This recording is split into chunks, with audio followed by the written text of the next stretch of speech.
Welcome everyone to LG Ultragear presents the Esports Club Challenger Series powered by ZOTAC Gaming. I'm CC John alongside OG Lores Chicken, and we are bringing to you Qualifier 1, the final qualifier finals. Three teams have already stepped up and gone off to the main event, to the main Challenger Series. Now we'll have a best of three to determine who will be the final team. Taking a look at today's matchup, we have Truerippers up against Reckoning Esports. Yeah, both teams have been looking real hot. Both teams looking to prove a point. And I think both are, to some extent, at an equal pegging, right? They're out to prove that they're the ones who want to bridge that gap from being one of those teams filled with potential but yet to show it. But this is the Challenger Series, man. This is, I think, a good platform for them to showcase what they have to show. Best of three. Both teams, very good trajectory.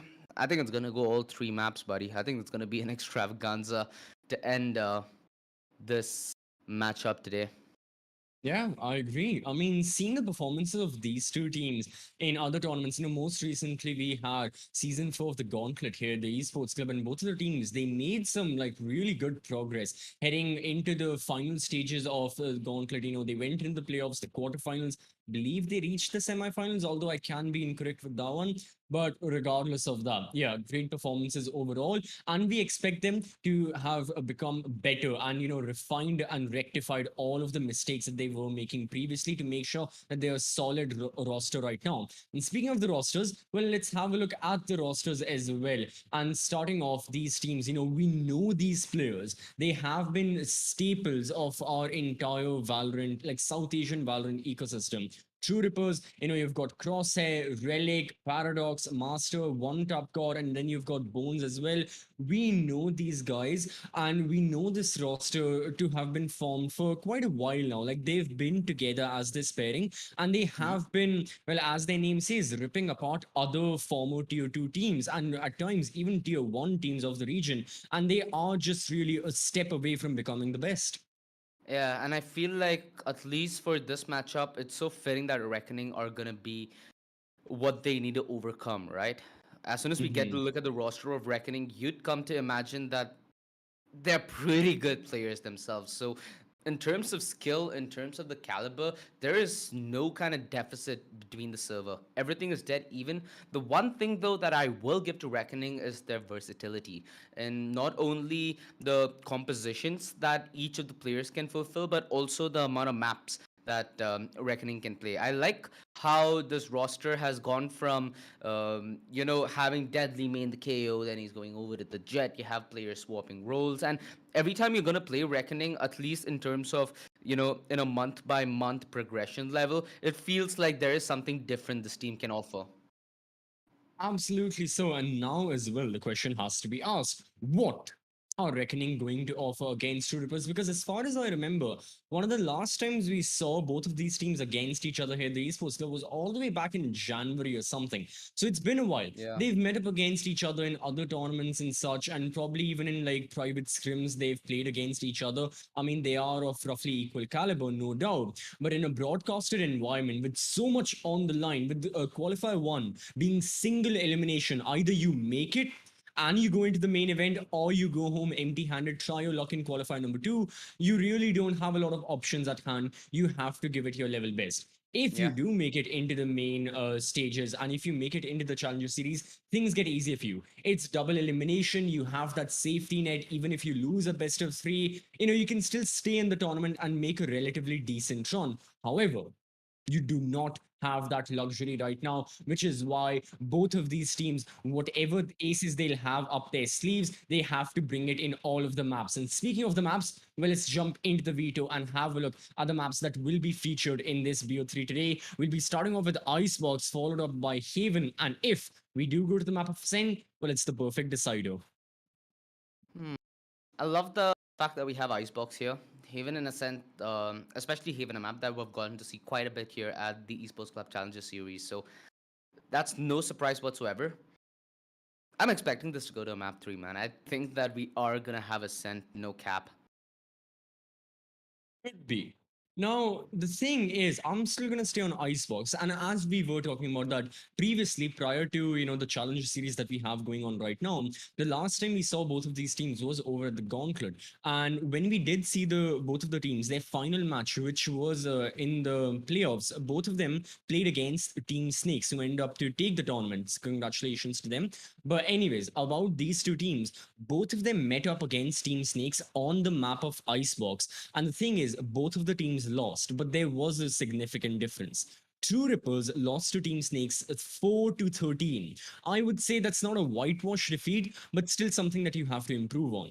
Reckoning Esports still put up a far better, considerable effort by going 13-11. So there was a big effort, and they really tried. They could have gone into overtime had it not been for a single round difference. So, keeping that in mind, we know that Reckoning, well, as far as we know, in the last matchup, they prefer to go for like a double Sentinel play. They will get the Chamber and they will get the Sage. True Rippers, on the other hand, the last time we saw them, went for Reina and Jet. That's double duelist. And the thing is, we don't really see a lot of double duelists still. So my question to you, OG, is: do you think that if True Rippers choose to go for double duelist right now as well on the map of Icebox, it will be viable or not? I'm not sure, man.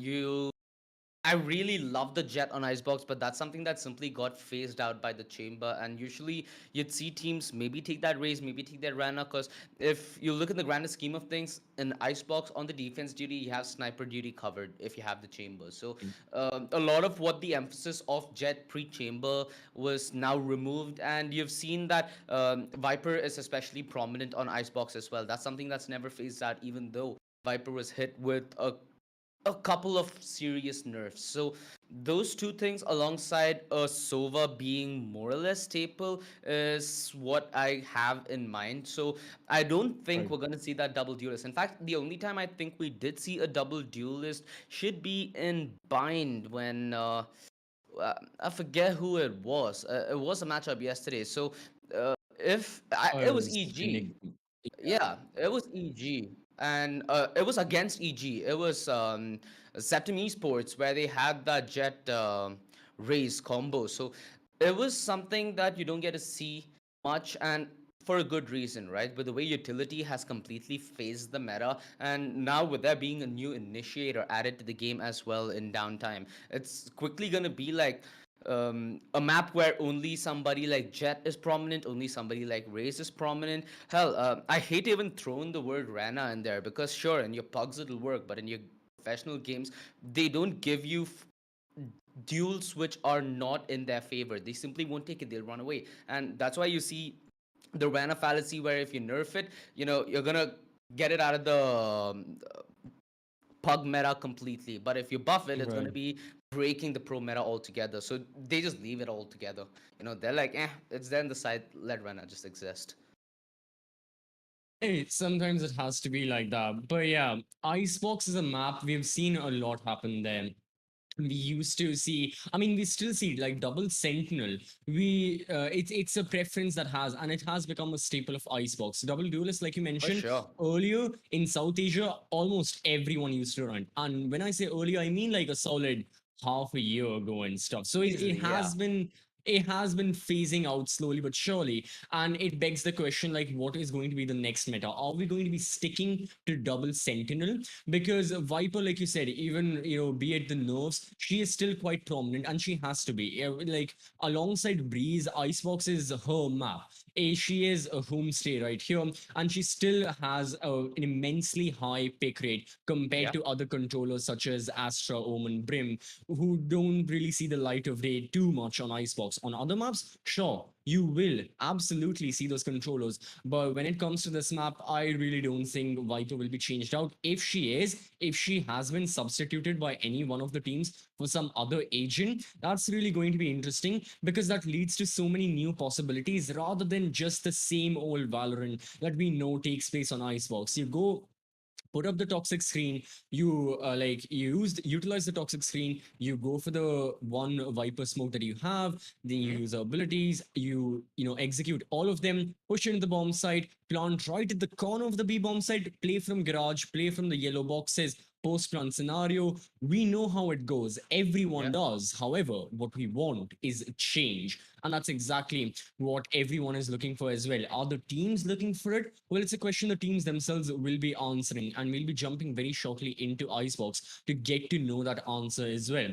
But other than that, now I'm trying to think. We've talked about the controller, the duelists as well. I don't think we'll be seeing any other duelist unless it's a double duelist like Jet and Reina. I don't think Jet will be swapped out, and it leaves the position for the controller. And this is the thing about Icebox, always is that Sova's just always there. Like you hardly ever see a Sky or even a Breach on this map. It's always Sova, Jet, Viper at the very least. I feel like we're talking about initiators, right? Alongside Mhm. maybe a KO. See, Sova is more or less stable, so I'm not even going to mention him. Our man Yeah. has found his place in Icebox. Mhm. Alongside the Sova, I see the potential of either the KO or the Sky, and for these two reasons. So, KO, it's very vital for you to be able to suppress utility on that retake, especially on, like, let's say the A side. If you're able to find your 0 point in the perfect time, it makes a lot of time that you're able to set up for that post plant and delay it even longer, thus forcing more errors and making the life of your enemies just a little more harder. And Sky also Exactly. helps with the fact that, like, let's say if you're running that single duelist composition where it might be a Jet, not even a Rena or Phoenix, that's something that can self heal, right? You have the overgrowth, you have the Seekers to play that mid round, which is going to be very crucial in how a lot of these teams have been approaching Icebox. You have the Tailblaze for information to back up on the Sova drone and the Recon. Alongside that, you also have two guiding lights, which alongside KO, I believe is some of the best setup flashes that you have for your team. The KO setup flash is slightly better because you can't easily dodge it. It's like straight up a Counter Strike flash where it's a lineup which you're going to dispose of, and it's something that you just have to outread and outknow if you want to outplay it. Absolutely. So yeah, KO as well. I gotta agree. May see him up to the teams, and then finally, I think the hot debate that has been going on Icebox has been KG up against Chamber, because Sage, she is also like one of the more prominent figures and one of the more prominent agents we see on this map, particularly for her wall on the offense and the defensive capabilities. Like we know on the attack in the B execute example that I was giving, the standardized method of execution on the B bomb side. Sage will go for the wall, plant behind the spike. We know that. But on defense as well, so many of the times Sage can wall either it is a tube on mid, the A Yeah. side preventing execute. So much can happen. And then the final piece of the puzzle just is a chamber up against Killjoy. Which one do the teams more prefer, whether it's because of the agent's utility? A certain amount of times we also know that the player who usually goes for the Sentinel is a lot more comfortable playing a certain agent, be it the chamber or it can be the Killjoy. It may be because of experience, it may be because of the utility. It's all about how well can they maneuver around all of that. So heading into the agent selection screen, I think honestly for me, I'll be looking out for all of the for essentially the Sentinel versus Sentinel. But Yeah. any other discrepancy can be quite interesting to witness as well, as how exactly it will be taking place for the teams and what they have chosen, and eventually how they'll proceed into the game with the composition that they have selected. Because after all, it has been a while since we have seen these teams, be at the forefront in a broadcasted match. We had a bit of a break here, the Esports Club. Now we're back. We were seeing these teams in their round of 32s as well, the round of 16s. Now the final hurdle they have before going to the Challengers series, before starting off, it's just one best of three remaining that they have to get done, and they have to win. Yeah, they do. Players are just about to set up. So again, it's a long best of Mm. three, ladies and gentlemen. You'd want Yeah. both your teams to be well prepped and more or less well comfortable to start this long journey, because it's no joke. It's a best of three that could go all three maps. And you know what? We've talked so much about Icebox. Right before we head into the draft, let's have a look at that video screen yet again, as we get to see that map video and get a good understanding of what the longer journey is going to look like. Uh, in terms of Icebox, I completely get it. But in terms of Haven and Ascent, the one thing that I'm going to be looking forward to is that different pickup in terms of the draft, because Icebox demands you to have a similar draft. There's very few ways that you can play around with such verticality. In fact, the only thing I think is swappable to a big extent, and even that by a long shot, is maybe the Viper for the Omen, just because Viper is a little less versatile in the mid game call for when you need a cover for the other side and when you need to commit to that rotation. So that's the only thing that I can look forward to. Haven and Ascent, though, is all going to be about diversity, improvising, adapting, and overcoming to what your enemies are going to do. Let's head to the Agent Select, ladies and gentlemen. Map 1, and this is going to be the start of an important journey for both these teams. It absolutely will be. We have theory crafted enough. Now it's time to go into practicality. And Truerippers, they are wasting no time. All right, we can see their entire composition already done and dusted. It's going to be double Sentinel, exactly what we talked about. We are going to be seeing Paradox on the Viper, one tap God on the Jet, Relic playing We the have a Killjoy. Killjoy? Yeah, and then you have Crosshair on Sova, as we know, Master on the Sage. So exactly what we were talking about, double Sentinel. We said how Truerippers earlier picked a double duelist. Well, now they seem to be falling, or they seem to be going rather into the meta. They've opted for double Sentinel. And as for the side of Reckoning Esports, still interesting to see what exactly they'll be looking for as well. I'm really, really surprised by Truerippers' draft here. It looks like a draft that, you'd see 6 months ago. I'm not calling them outdated by any means. This could be a curveball that I don't think any of us would have seen coming. The Sage is very, very instrumental in the pre-plant, post-plant. She's relevant more or less throughout the entire journey of that round. So this double Sentinel on either side, we're going to see a lot of utility in this post plant, which makes things hella fun, right? It just throws the odds up in Mhm. the air and sets up for maybe the duelists like Deadly, like One Tap God. We know them to make these kind of highlight plays and these Hail Mary plays. Somehow they manage to make it work. So this has all the makings of that kind of a story. Absolutely, I've got to agree. Everything is set up. The teams know the stakes as well. We all do watching the match. We know what's at line. These may just be the qualifiers. However, they hold just as much gravitas to them as you would see in the grand finale of the Challengers series. So far, both of the teams, they're ready, prepped up, and so are we. Let's jump into the game. Let's start off with the pistol round. It's going to be Reckoning Esports on defense. Truerippers will be the ones starting out on attack. Quite interesting. And the compositions are practically the same, only a single difference. That's going to be, Chamber up against Killjoy and Battle of on the Chamber right now. Then you've got Relic playing the Killjoy on the side of Truerippers. That is about it. But now we'll be jumping into the game very, very soon. Exactly. The difference is lethality over the potential to hold and buy time. That's what's the difference here. And Truerippers looking to be a little passive on this. While Deadly, oh, he commits his tailwind in the wrong direction and ends up paying the price for it. The man deficit now on Reckoning Esports, as that early aggression certainly didn't pan out, and Bad Love just one bullet left in his Headhunter as he's forced on that passive stance. The creep up to 410, and no, he expects this. Nice readjustment, falls back, doesn't give away anything more. And Pixel spots out this aggression through mid, so backstab's not going to be a possibility for Relic. Bad Love. Passive stance, 26 HP, that's all he needs to do. And now it's soon going to be on the post plant. All right, so the members of Truerippers, they've managed to go into the bomb site and they've managed to get the spike as well. But can they survive? Well, certainly for now they can. Beautiful crossfire being maintained by Crosshair, one tap God. Rio, the only person alive, 40 HP, 8 bullets in the magazine. Clears out the corner spots on the member, but it's going to be a 4K for one tap God as Truerippers managed to succeed in their attack in the first round. For now, it was a good execute, stopped temporarily by the likes of Reckoning Esports, but as soon as Truerippers got to know about the situation, after the initial couple of casualties, the attackers, they were like, okay, here's, let's take into account what just happened. Yeah. A lot of our members died. Let's regroup. Let's hit the A bomb site again, but passively. Let's not go into gunfights just now. Put the pressure of planting the spike, which they successfully did. Forced Reckoning Esports into a retake. It did not work out, and now we have the attackers going for their classic anti-eco with the Spectres. The Marshal, it deters them from even trying more towards that A side. Reckoning are aware.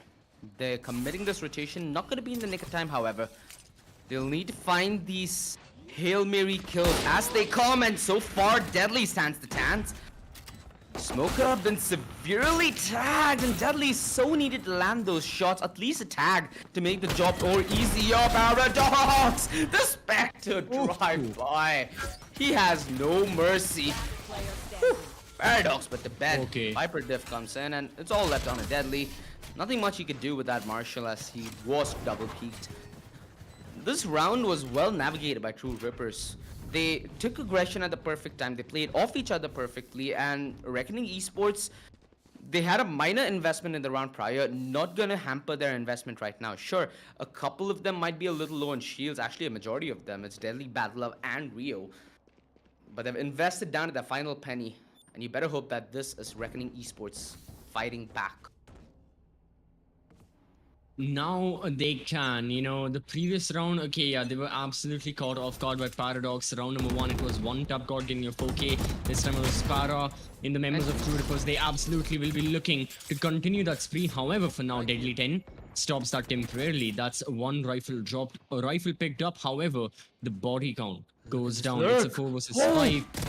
Pixels, oh, he has been spotted. Yeah, Paradox, always, he loves this position right now. However, he himself has been caught off guard. Both the Vipers are now gone, and the members of Truerippers, now they only have support players remaining. They have 2 Sentinels and an Initiator, and they need to start a bombs, and they need to start an execute. However, they just keep on getting free kills that Reckoning are giving to them. It's just timing, my friend. Sometimes that doesn't work on your side. No, he ran out of bullets. You talk about it and it happens, dude. Timing yet again, at least circumstanced. You should come back on. And Relic is almost one and done.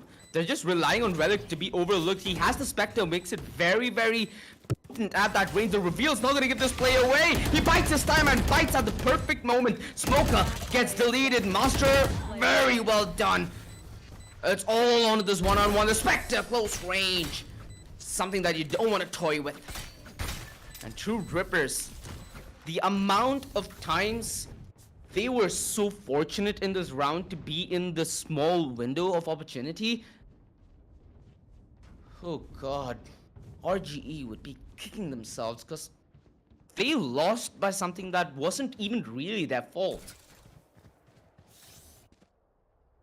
Yeah, it was just that position and the early kills as well. I mean, Truerippers, yeah, kudos to them. The fact that they managed to win that post plant and the positioning that they were maintaining as well. It wasn't easy navigating by those Sage walls. However, 3 of the kills that Truerippers got were just Reckoning members caught slacking. And right now, well, Deadly 10, he catches Relic slacking as well. A lot of aggression coming in from Reckoning, and they have to be.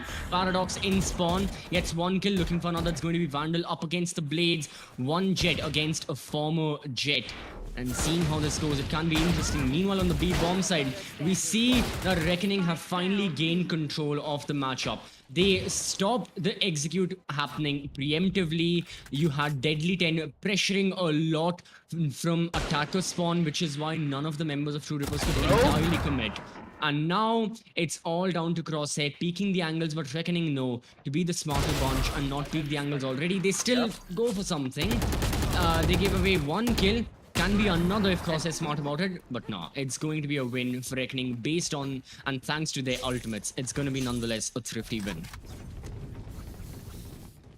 The way that just fell apart as they try to commit to that B side.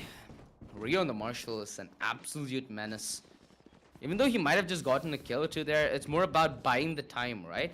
Doesn't allow them to push, put in an off situation, Deadly with this aggression.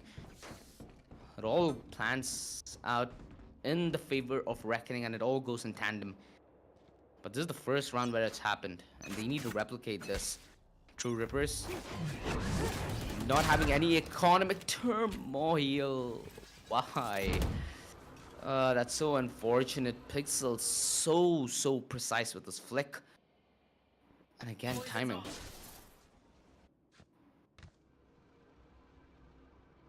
Once more, this time the members of Reckoning, they know to be cautious. Look at them, holding all the angles, checking the corners, the owl drone as well. Spots Paradox, and Smoker had pushed. Badler was also covering the angle from near kitchen. Reckoning no, to the point where Truerippers will be pushing from. The tricks of Truerippers aren't going to work for the time being. The defenders have total control over the map. Look at this, a minute still on the clock, 3 alive, and once more, it's just the support members. We saw exactly this scenario 3 rounds ago. 2 Sentinels, Initiator, Spike has been dropped. No chance that the attackers can take this. Yeah, it's gonna be very, very unfortunate if RGE were to give this round away. Of course, 4 members rotated and Deadly with the operator. Crosshair. Nice initial pick. 30 seconds Doesn't left. buy enough space for relic though. Everybody. Oh god! That was costing. Bad love, the aggro bot with the bot, and 20 seconds left. This is still a possibility. Crosshair, he needs to find this frag. Deadly keeping this very much in the favor of RGE. And Smoke gonna finish it off. That went a little explosive there. It's good that RGE knew to drop, stop, and roll. Because a small fire was doused in their plans. Equalizer's coming so close, CCV, dude. With that round being expensive now, look at Truerippers' investment. This is essentially an equalizer. It can, I mean, yeah, most likely it's going to be, it's what, up 4 sheriffs, upgraded pistols. The Truerippers, one advantage they have are the ultimate. Speaking of them, already we're going to be seeing the Blade Storm come out from one tap dot, checking the angles. Oh, a single blade away, but now amidst the Viper Spit lies Pixels. Beautiful spam fire through there, however, oof. Crispy headshot from Paradox means the Viper Spit goes down. This wasn't about the position that Viper was holding, it was a lot about the Viper Spit itself decaying the members of Truerippers, preventing them from pushing in, because now it allows them an opportunity. However, the backstab is right there from Bad Love, and it grants them 2 kills. Also, free line of sight on the Spike, one tap god going ham. You still have Bad Love in Sniper's Nest. From behind, you've got Rio. Not a chance that Truerippers can win this. However, great effort considering it was thrifty. Equalizers out, TCV. The early advantage that TR got torn away. Deadly has that operator up and running yet again, so that's not gonna be any problem whatsoever. What do you think their reply should be to this? A fast play? I'm pretty sure that maybe something like a quicker approach towards mid could throw a curveball. Well, you do have Smoke on the stage, trying to be as much of a nuisance. Nice, aggressive wall, aggressive play, trying to deny position or confirm information, which he did the latter. Okay, I like. Yeah. Oh, sorry to cut you off, but I like how Reckoning. Look at how aggressive they're getting. Bad Luck! He gets the chance of his life. He capitalizes it on to an extent by getting the kill onto Sova. It could have been 2, but Reckoning, they are not only using their utility to push off Truerippers early on, but someone like Bad Love is himself physically pushing in as well. God. And then you have people like Rio and Smoker holding the back lines, getting the kills for their side. Yes, the bomb sites are empty for the time being. Yes, Truerippers can get control of the bomb sites. However, keeping control is a whole different task. They don't have a lot of support for them. The backstab is coming in. Then you have the Sage. You have Smoker coming in from Defender spawn. Gonna revive? They will. Oh, could have gone for the triple, that Smoker. 1v2. Paradox. Just know to make plays like this, and Deadly knows exactly where he's from. On top of the map he sits. And Paradox. Yeah. Very tough position as well, right? As soon as they committed that revive, the play was telegraphed. Smoke knew exactly what was ahead of him. Didn't have to sweat there whatsoever. And they were hoping that there wasn't something like that in position when they committed that revive. They were just hoping to nullify this kind of a man advantage. Oh, how the tables turn. 4-3. Talking about tables turning, it's RGE with the lead. They do have the lead for the time being, and more importantly, they've got the momentum with them because the 3 round spree that the members of Truerippers had at the initial stage of the match has entirely been euthanized now. That 3 rounds are practically, I mean, yes, they're 3 rounds on paper, but any and all momentum, any and all confidence that Truerippers must have garnered from it is gone, and Reckoning are the ones on attack right now. This is the defensive side, but look at Bad Love. He does this every single time, and once more, he gets one kill, drops the spike, and just uses his Ronabo to go back. Deadly 10 though, he won't be as fortunate as someone like Bad Love, his teammate. His body drops alongside the operator, and now Truerippers, they will be committing to this push. They've got the Killjoy lockdown to their aid, and I believe they should use it. One barrel gives Bad Love's position away. They have the opportunity here. Are they going to use it? They have the safe plan for doing it, maybe towards 410. But again, the Hunter Sphere from Rio will deter that plan, and now it's more of a viable possibility. Although 2v4, One Tap God does not have that tailwind away, and he gets spammed to oblivion. This is when they start considering that option to push towards Undernest. Master is going to be playing that off angle, insta revive on a Bad Love, and now it forces the man equalizer. Paradox just trying to play the perfect bait. Master runs out of bullets. The classic is not going to make it through in range. It's a 1v1. Relic close range with the operator. They both switch to the secondary, and it's Relic to get the clap with the classic. Came down at the nail, but ooh, they did not have to commit that lockdown. That gives them a little more leverage walking into this round as they force the equalizer and force things to more of an even situation as RGE, the momentum is put to an abrupt stop. Reckoning were not expecting a round like that, but at the same time, Truerippers were really not expecting something a round like that, which started off safe and sound. You know, okay, their Sova died by the hands of Bad Love, but they got the kill from Deadly 10. They got the operator in return as well. However, overall, it was still a rather expensive round for the side of Truerippers, and because of that, we can spot a couple of their members on Spectres.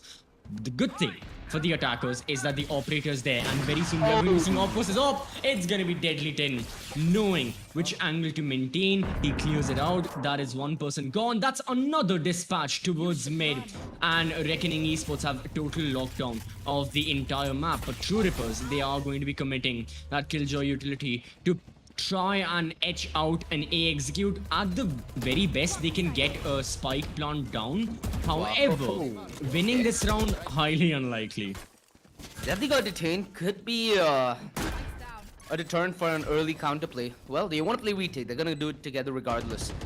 Relic. This position is one and done. Needs Master's support to make this work. The Tode falls, and he lines up Pixels. Goes for the wrong head, but still gets one regardless. Falls back, and the Tode forces enough to deal with Master. It's all on Relic. Needs this clutch. And Deadly. The Blade secures this round. They managed to save that operator as well, which keeps RG in a position where they can always contest with this early frag.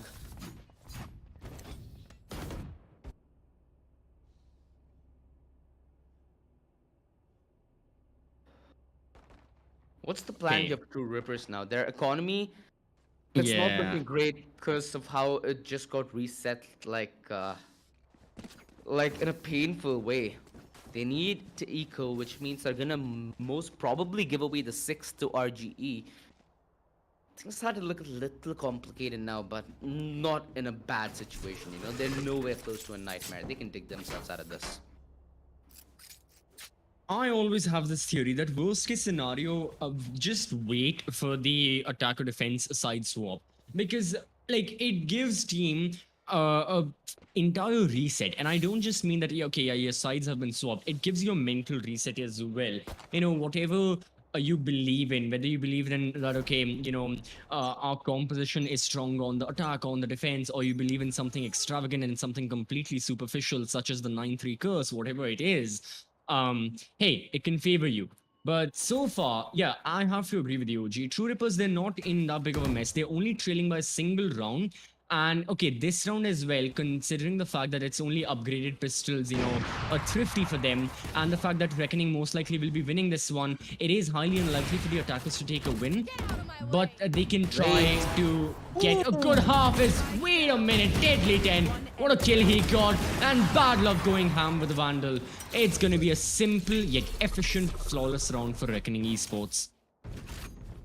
Look at the flick of the wrist. Come on, let's see. Let's see. Whew.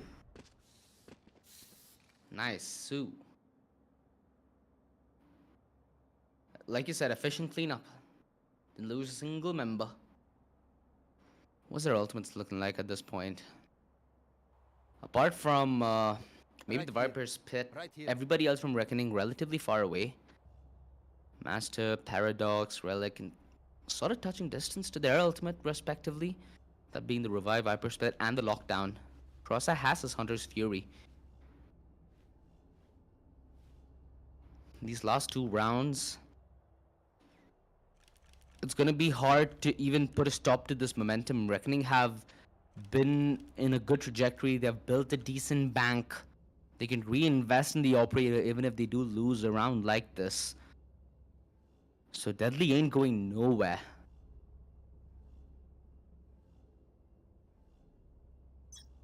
He absolutely isn't. And the members of Reckoning Esports, well, they won't be going anywhere as well if they manage to take this map win. Because the thing is, this map, the map of Esports, is the choice of Truerippers. They selected this map. Reckoning have chosen the second map of Haven. So if Reckoning can etch out a win right now, it's going to be really helpful for their side. Because they'll be going into their own selection, their own choice, with a big boost of confidence and already having match point in this BO3.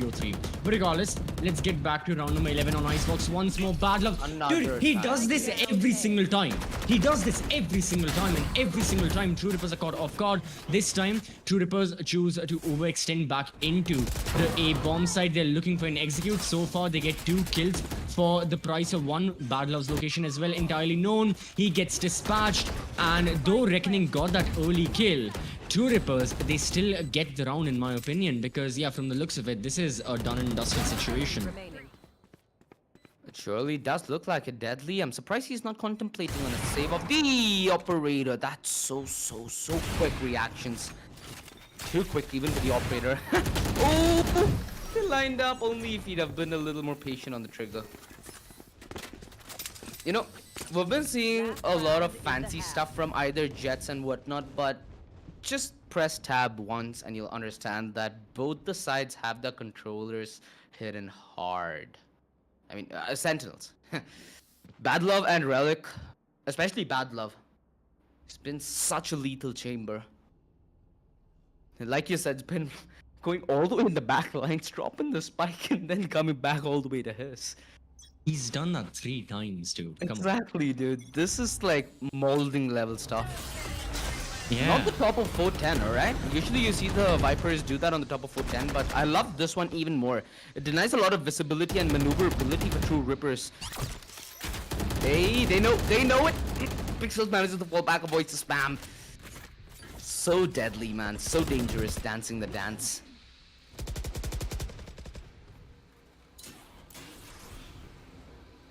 Rippers though, they are accustomed to dangers right now. Ooh, They're choosing let's to go. go through the I was gonna say they're choosing to go through the Viper's pit, but once more we see that Reckoning and their plans to overextend on the A bomb side has failed. It's going to be the same execute taking place from Truerippers. Bad Love missing 2 of his shots. One tap god making way into the bomb side as the spearhead of this attack. The Killjoy lockdown aiding the attackers even further. Bad Love is not exiting the bomb side until he gets a kill. He has destined this, and he does exactly that. Now, can he go back in time? No, it's going to be 2 detainments. No, it's going to be a single detainment. But regardless of that, Truerippers, they managed to get the spike down. It costed them a life. Oh, However, no. they get it back in return as Master gets the kill onto Bad Love. And that was a tour de force. You will not kill my ally. Revive Smoker! Timing is his friend! And he gets himself the double. A 2v2! Storm in hand, and he still What? manages to find the kill on a crosshair. Unimaginable stuff. Relic in the 1 versus 2. Enemy remaining. Sentinel Death has it in the bag already. Oh! Oh, 180 turnaround, and he finds the kill on it deadly. The operator miss costs him dearly. And Relic finds the clutch, 6-6. The half hence dead even, and Truerippers, sigh of relief. Huge sigh of relief for their side, and they are really going to be extremely glad with how that half went off, because reckoning for that for those specific 4 rounds where they were constantly winning, they were looking undefeatable. The fact that Truerippers managed to salvage a good chunk out of that half really means a tremendous amount. But at the same time, it's not like Reckoning will be kicking themselves in the boots like, guys, we messed up badly, we gave away so many rounds. No, they know that Truerippers, they are an opponent whom you have to fight tooth and nail every step of the way. So for that very reason, Reckoning as well, they'll be satisfied ending the half 6-6. It's all equalized heading into the second one. The side swap is right here. Already, we're seeing its and bits of gunfights taking place. A couple of the members getting tagged towards A, as everyone in Reckoning is ready for a mid to B take. Now, how ready are Truerippers as we have Relic right here? He peeks. Oh my god. To his horror, he sees 2 sentinels pushing down kitchen, and they secure the location, attempting now a B take. Yeah, the Kangaroo Sage really gets you. And the man deficit, Paradox has a good idea what the play is, and he's not able to punish Smoker on transition. That gives them the sight, that gives them the plant, that gives them the opportunity to choke. Paradox still not in a position to find himself that kill. Master finds that beautiful frag on a bad love. Mind you, Sage is still low. Smoker's able to find her way to make that work. How? Paradox, a lot of information denied by the smoke screen. Smoker, he whiffs. Close range, classic that down. Oh my yeah. God. The mercy killing. Oh, that hurts. It does. That Oh, hurts. that was. Do you remember like back in San Andreas when you used to have the chainsaw and you actually used to chainsaw a person? It used to like push blood out, It was out a of the neck. mission. No, okay, no, that much I don't remember now. It kind of reminded me of that. Just too graphic.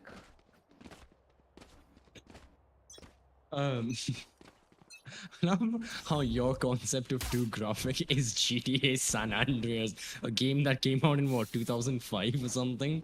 That's nice. I know, right? But anyways, all right. All right. So we've got Reckoning Esports. They've managed to sneak in that round. Classic anti-eco buy for their side. Spectres, full armor, nothing you wouldn't expect. And on the side of Truerippers, well, it's going to be 1 Marshal, and other than that, I believe all classics on board. So everything is the same. The question I have to ask is, what exactly is Reckoning's plan on how they have to win this round? Because every team's theory heading into their anti-eco is, do not give kills, do not give Spectres. Full stop. That's it. That's your entire theory. So they shouldn't be looking to give kills. That's why they're moving in a group as well as a herd. They're pushing together and they're able to isolate 1 frag. And I think they Look at should the be able backstab, to dude. get this entire round. Yeah. Oh god, the whip! Oh. Rio, A fine death. thank you. I think that was necessary. 2v4 nonetheless, and Truerippers just coming with a little additional damage. Nice shot from 1 tap, got bad love. Oh my god. Yeah. This is generally the reason I don't like the second round. I just normally go Sheriff, you know? I don't, like, yeah. Can't rely on RNGs that much, dude. See, when you play Spy Crush though, the guns are giving to you already, so you can't have much of a second round now, can you? So that's smart. So this is why Spy Crush is better than anything else. Yeah, I mean, regardless, you have everything to win if you don't lose anything. Exactly, I get it. yeah, I mean, I can go so far as to say we need a Spy Crush tournament once or twice. Like, we need like the best 2 tier 1 teams of the region go up against each other in Spy Crush. That'll be good. Right Well, now, we have Reckoning and Truerippers best in their own regards against each other. 1 tap goes to beautiful way he manages to get 2 kills and fall back safely. As Reckoning Esports, where are their members? They are in the B bomb site. But what are they planning on doing? And backstab late from Rio. Okay, so it's like playing 3D chess at this point. Rio's bound to be spotted and he's dealt with. 2 versus 4. Positioning's the only thing that RGE slightly have in their favor, but again, Smoker needs to give up Snowman to commit to that plant, and that means Deadly needs a Hail Mary play to go his way. Here. A quick mid split was, I think, what they had in mind. Far from what happened. They just got split in the mid. In their mid, like, from the stomach.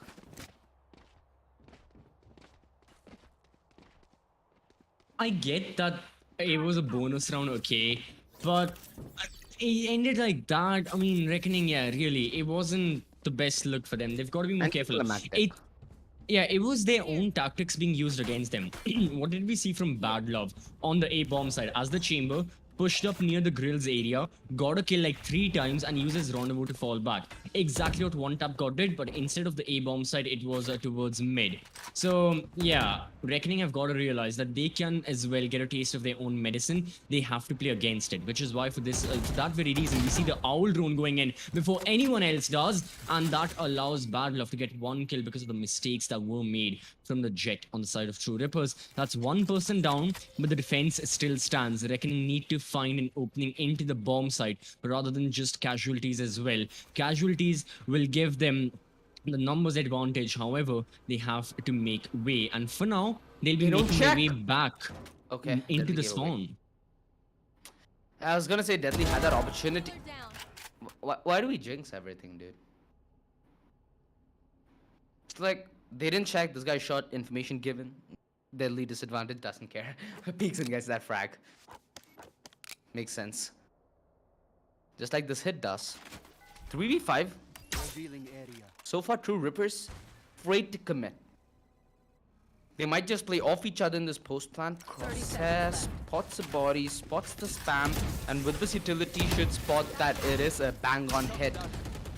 Shocked hard. Does it take Smoker down? Oh yes. Ooh, the opening that they needed. Relic, play given away. Does he know that there's somebody close server? No, he doesn't. Rio. Position kept incognito. Crosshair's HP is so dead low. It's all going to be on Paradox to find this clutch for his team. And he's trying to maybe draw them in. Finds one, but doesn't anticipate the aggression through Nest. Crosshair spots it out. Not in position to deal with it as Deadly has his buddies back.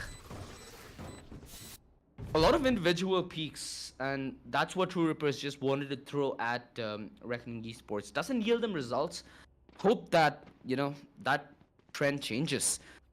One Tap God will have his blades. They should be an eco, and you might see an operator. You should see an operator by Truerippers pretty soon. Yeah, we are going to be going for that thrifty round as well, but it just gives more leeway and all forms of advantage to Reckoning Esports. Because think about it, OG. If your opponents are in eco, chances are a lot of your members will be surviving. So that's more economy, more guns that are saved, and more kills that you're getting as well. These are basically 5 free kills. 5 free kills essentially means that you're getting, what, 5 ultimate points, or whoever the agents are that are getting them. That's working towards your alt economy as well. Plus, you're getting a round on board. Reckoning will soon have 10 rounds. So it must be like, yeah, in best case scenario for the members of Reckoning right now, as they make their way on over to the B bomb side. 1 kill has taken place so far in this round. We can expect at the very least 4 more. Yeah, that's 1 tap got dispatched. It's gonna be a simple round. If Reckoning can get the spike down, that'll be a good economic boost as well. But other than that, it's done and dusted. Almost flawlessly as well. Yep. They only lost Rio 10-7. Reckoning double digits. This is when the operator just changes the story. It's either gonna make or break Truerippers come back. All eyes gonna be on One Tap God to see what he has to show. He's sitting all the way atop yellow. A lot of opportunities will now arise because that's where Reckoning are planning to go. They're planning to go towards the B side. Best case scenario for One Tap God. He needs to find a way to deliver. Here. Absolutely has to. I mean, this is, like you mentioned, yeah, this is nearing do or die for the side of Truerippers right now. They need to deny the executes to the members of Reckoning as well. The way Reckoning were doing it was preemptively getting the kills early on before the execute was happened. Now, Reckoning, as soon as they get the opening kill, look at the minimap. Look at how they just entirely flooded the bomb site. However, it comes with its own risks, like you said, because they flooded the bomb site. They didn't have ample amount of time on checking the corners. Deadly dead. What? How in God's name did he A, miss all those blades, and B, fall back safely without anyone hurting even a hair on him? Oh god, finally put to bed. Found them. Well, it close range and his leg gives it away pixels. Understanding what to do in that CQC engagement. Master, who could go for this, not the Hunter's Fury. There to deny any kind of that possibility. One tap god. Kiss away from death. And he gets kissed on the backside by Smoker. 11-7. The way RGE just exploded into that ace site. All they needed was that one small opening, and Paradox, he just slightly overcommitted, and that was all RGE were looking for. They lost the operator, bro. It's tough. It's almost wraps right now, because honestly, if Truerippers don't get this thrifty, which, I mean, let's be fair, yes, South Asia teams are known to have a rap of losing their thrifty rounds, losing the thrifty of their oppositions. But I don't think Reckoning will be making such a mistake right now. They are ready for it. Yeah, look at them pushing down mid. You cannot stop 3 members of your opposition gushing down hallways with bundles in their hands with just a classic and a sheriff as well. So Truerippers, this round not going to go in their hands. Following this will be possibly what can be their final full buy, and they have to deliver there.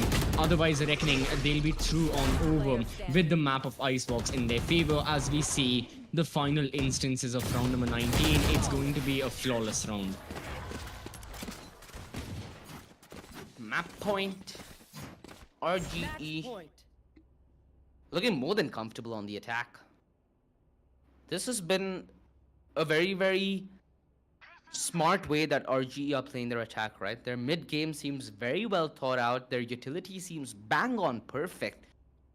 A lot of the utility also facilitates Deadly in such a wonderful way. He finds the most aggressive off angle as the hit's happening, and he's able to play off that. And Truerippers now caught in the crossroads here of do or die. At least in map 1, that's how it's looking. Because One Tap God's got the operator. It's possible for them to claw their way back in. Sure, the last time One Tap God got the operator, they were heading towards the B side initially, but it then became a retake effort. And we all know how hellish the operator is on a retake, right? The possibility of just getting one frag, and that's even if you're given both the time and the opportunity. So you just gotta hope that Truerippers are able to make the right call on where they're gonna be able to place One Tap God to deal with early aggression. And that's where One Tap God's proficient at, right? Give the man his weapon, give the man his engagement, and he will deliver. But you can only control the first. The latter depends on how RG approaches the game. Their approach right now is honestly going to be just close it down as soon as possible. Get this map done and dusted. They don't want to waste any more time because they don't want to give any opportunity to the members of Truerippers of trying to get a comeback. It's a long way right now to overtime as well. You need to win 5 rounds consecutively, but we have seen stranger things happen in Valorant before. So who knows what can happen. For the time being, it's going to be battle on the side of Reckoning Esports going for that tour de force. Then on Truerippers, they've already used up the Viper Spit to prevent any attacker from pushing through A main, and it successfully prevents the members of Reckoning. They are nearing the B bomb site and mid right now. You see someone like Deadly 10 ready to push the smoke, and they go near B and they get the initial kill. This is what matters. But I don't think something that Reckoning are expecting right now is for Crosshair to still be in the bomb site. He's in checking the corner, and Crosshair, he capitalizes in that scenario. He's circling another member. Padlov can be caught off guard as well. As a matter of fact, he is. Yes, Smokey gets 1 kill in return, but Truerippers are well within their right to go for a retake. RGE though completely set up for this post plan towards orange. And Master needs to find smoke. Nice that he found timing. He has the wall still available, and that could be the game changer here. Master also has that revive, going back to commit to that long cover, and he's finally delivered. There's no way that Pixels could deny. 12-8, RGE. There's spree of good times in this attack half put to a halt. But again, just momentarily, and that's all. Truerippers have been like the entire game. Even in the first half, only momentary glimpses of hope that you could have seen. They still managed to end it at 6-6 though, because of the way that a couple of those 1v2s did go, but can't be banking on them for getting success in a best of 3 CCV. That's the difference. You absolutely can't, I agree. So now, Reckoning, they've got to realize that again.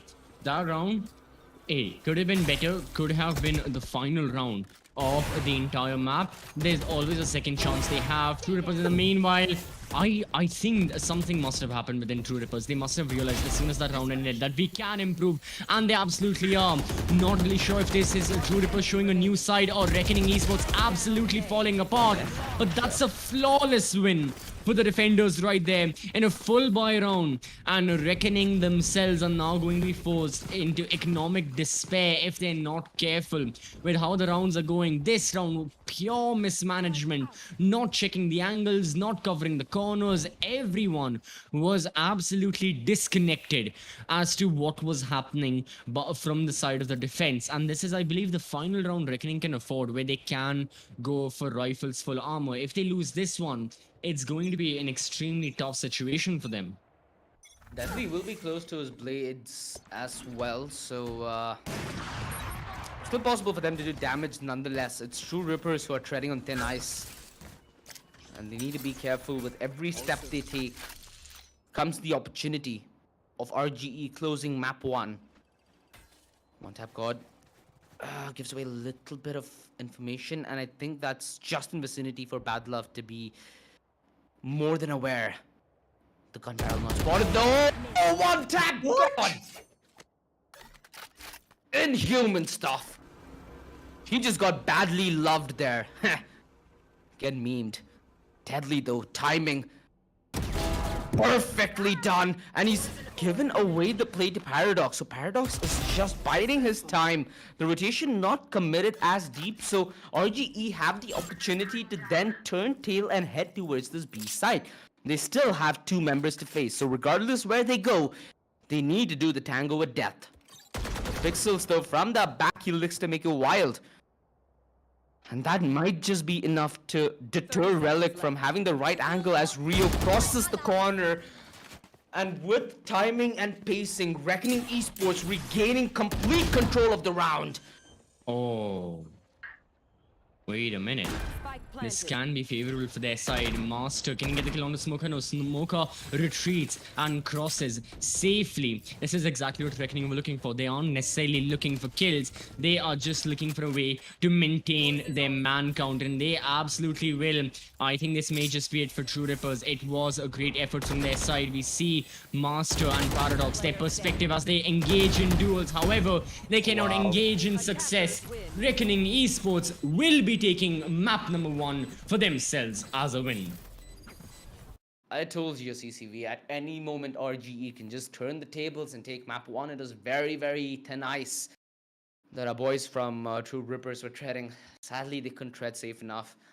If only that little bit of brilliance they showed at the end of the second half could have been there to start it off with. Maybe then they would have been in a different position. Because they ended the half 6-6. Dead even. That's how it went.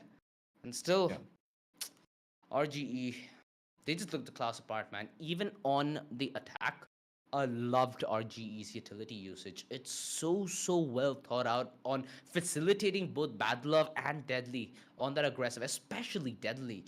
the amount of times that we got to see him on a very, very influential position is just, I'm at a loss for words.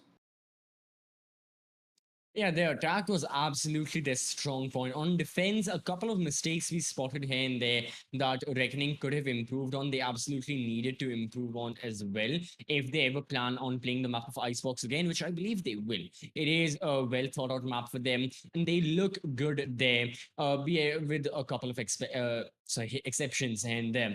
Now, taking a look at the highlights, we can see everything that took place, the good, the bad, the ugly. A lot of it was for the teams, for the players. Yeah, a little bit, not favoring their side, but overall a great entertaining matchup. And it should give enough momentum. Like, I'm trying to get myself into the heads of the players heading into the map of Haven.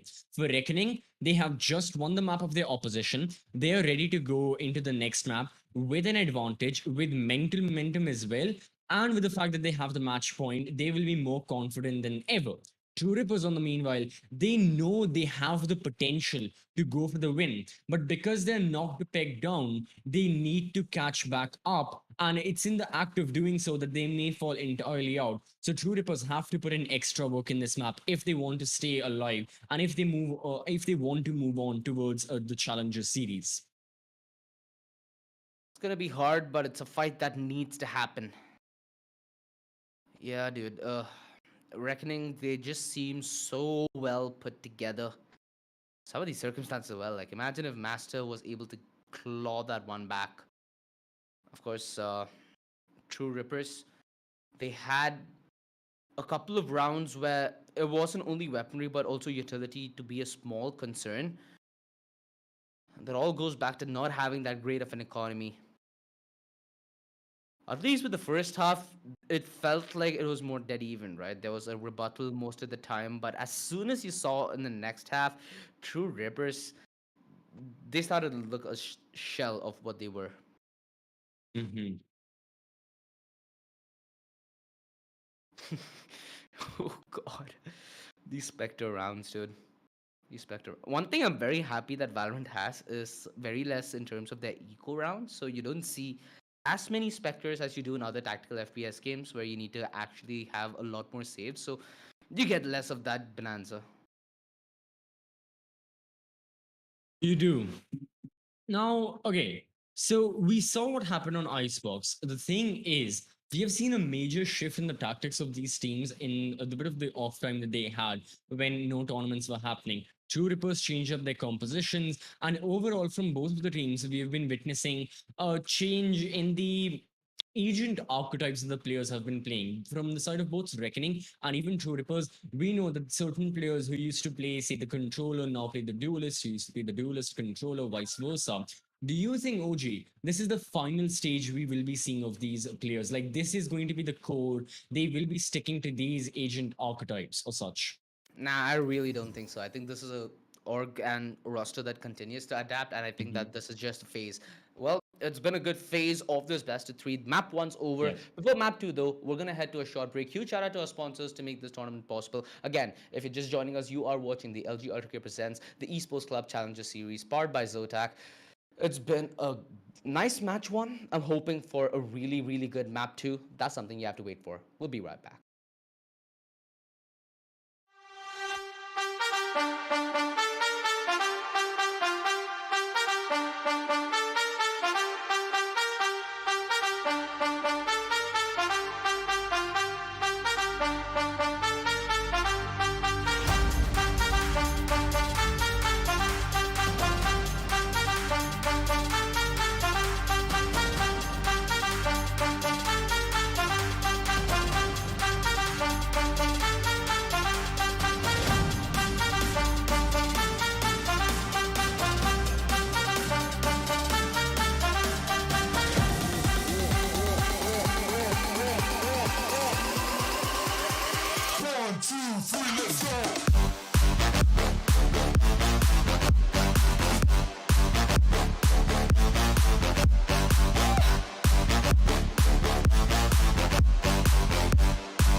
Well, we're back, ladies and gentlemen. Will the LG Ultra Gear presents the Esports Club Challenger Series powered by ZOTAC. Map 1, yeah, it didn't go the way I imagined. The second half kind of Yeah. died on Truerippers, but this is the second map. This is Haven, and we've seen a little bit of reckoning on Haven, and I'm interested to see what Truerippers now have to offer. One thing, though, that we've been seeing consistently is the chamber presence on Haven, which is only broken by EG, where Rexy ended up taking Killjoy. So that's gonna be interesting alongside the initiator diff. So you're gonna see maybe the sentinels and the controllers change primarily. One thing though I'm expecting is a jet 100% because Ascent Haven built on long range engagements for every single side. So even if you do have the chamber jet going together, it just makes for more versatility at range. True, you have a lot of those options, and on a large map, the rendezvous can be really helpful as well. The fact that you can cover long distances in a matter of seconds and teleport from one place to another can really be beneficial, considering the fact that you will need to make a lot of rotations as a defender. There's no way around it. It is going to be the case. So keeping all of that in mind, going to be interesting. The compositions, I think we'll be seeing the regular Haven we do double initiator may just be on board. Now, is it going to be a Sova KO or a Sova Sky? Perhaps even the breach can be skiing. Those can be the questions that we can ask right now, and we can think of as we'll be jumping very, very shortly into the agent selection screen as well. Because overall, I've got to say that a lot is riding on this. Truerippers, they got a taste of defeat on the map of Icebox, reckoning on cloud 9 right now with how with the confidence soaring high, because they know that this is their own map choice. They know that they can start things off relatively easily right here. So keeping that in mind, as we talked about before we went into the break, Truerippers will have to do a lot more to get back, to catch up to the lead that Reckoning have managed to get after the first map win, and only then will we go into the map of Ascent as the decider and see once and for all who will be the winner. But for now, Haven is still going to be our battleground. Haven's gonna be the battleground. One thing though we did get to see the other day on Haven was an Astra, so that's gonna be interesting. Do you think an Mhm. Astra is still viable on a map like Haven? I feel like to some extent it is. Yeah. But there are certainly other controllers who can do that job better. So let's quickly head to the agent select and see what do we have on our bags. We've seen a lot of Omen lately on this map, and that's going to be the trend for RGE yet again to continue. Bad Love's back on his chambers, so a standard draft coming in from RGE as them not changed much. On the other side, a Cypher from Relic, a map where I think the Cypher is a little more prominent, but that's exactly why Rio is going to be on that Sova, right? The essence of the Sova on this map is not only to get the recon, but to use that Shock Dart utility to destroy the other Sentinels, Alarm Bot, Trip, you name it. That's what the Sova's objective is. So we're going to be seeing a decent bit of that. We surely will. And yeah, like we were talking about, it's going to be double initiative on the side of Truerippers. Master is gone for the breach. Quite interesting. Relic, we know him to play the Cypher, as you were mentioning as well. Yeah, there's going to be a lot of initiators all up over the map. We know the Killjoy is really a prominent figure here, but for the time being, I don't think we will be seeing the Killjoy. Yeah. I mean, Relic has gone to the Cypher. Bad Love, I believe, will be staying on his previous agent as well that he played on Choose your Icebox, which will be agent. Chamber. Rio won't be Rio won't be changing away from Sova. So all in all, similar. I mean, practically, yeah. They're like what, two differences in the compositions, not that much. The overall composition maintains the same. It's going to be double initiator. So the teams, they know what to do. They know it's going to be following a similar structure. On the attack, the teams will have a better chance against each other, we can expect more rounds to be won. But once you go on the defense, you really have to play a lot passively. Go for the information, using your cipher, using the Sova, get all that info, even to an extent the KO. Get the info and then play on the basis of that. You will have to play reactive Valorant. You can't be the ones making the charge as you would be on something like Icebox. Yeah, and with that single duelist composition is going to be a lot of onus on either Jet as well, right? To be more mobile, to find more volatile entries, and to be the one that leads by example. Yeah, a lot of storylines that we can put together, but the more important one being that TR are now on the back foot of this marathon, and this is where they decide if they can stay or not. Reckoning Esports step ahead for now, and they're going to be the ones who start off on this attack. They have that Chamber Jet duo, which is very, very nice on the defense, and they have the KO Jet duo that's very nice on the attack. So either way, I'm kind of digging Reckoning's roster a little bit more. Let's see what Truerippers have to reply. Step towards Garage allows them to be a little more versatile towards the B side, at least contested to some extent. In Smoker, taking the passive stance, falls back, does not want to give away that first frag. Okay, bro, cool. Just cursed him, dude. Hey, happens. Now, on Reckoning, they have repositioned themselves. Beautiful shot right there from Deadly 10. He spots multiple members, one going towards Heaven and a lot near defender spawn. It's going to be Crosshair peeking the angle for the time being. Shock dart. Lands flushed right there, gets a bit of damage, won't be getting kills as both the Sovas. They trade the darts, meanwhile Rio with the spam fire. Connects once more. So Truerippers, they are down a person. However, the utility dump is there. There's the shock dart, the paranoia preventing the defenders from flooding the bomb site. That was their plan.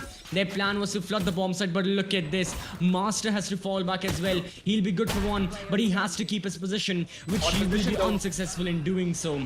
Relic pushes from behind, but it won't work out. Reckoning Esports, they faced the first casualty. However, they took the round win. If only Relic's timing would have just been a little more fortunate. Could have seen the tables turn. Although Reckoning Esports, where that mid-round rotation towards the A side, the way they were able to adapt so quick to the early demise of Smoker through the smoke. So that pick, you'd think Truerippers would have that one in the bag, but nope, the rotation game just being a step ahead gives Reckoning the edge that they need. And for now, that early win, sure, they have it in the bag. They need to make sure they do this sort of clinically. Sure, they have Classic Cup against them. Recon towards A short, that's usually where close range engagements turn to go haywire. They're playing off each other here, Smoker and Rio. Drawing aggro, not giving them the frag, and Deadly is here to secure what his team initially started off with. A little bit of a choke on the aim, but again, it's just the classic. What do you have expecting with a free weapon? 2-0, the follows round that RGE needed, and they'll keep this momentum potentially going a little stronger because they still have that Bulldog investment, right? Smoker did not invest in that Spectre. It's possible for him to take a little more daring peaks because at least at range, he could be more versatile. He could be. Absolutely so. So now, yeah, the bonus can work in their favor, like you said, or at the very least, it can deal damage to the members of Truerippers, and that's exactly what Reckoning are looking for. They aren't necessarily going for a round win, but rather deal economic damage as well. They've dealt a lot of damage to one tap god right there who had to fall back on 14 HP. Crosshair manages to get 1 kill as Pixels, following the shock dart right now, and he managed to destroy it.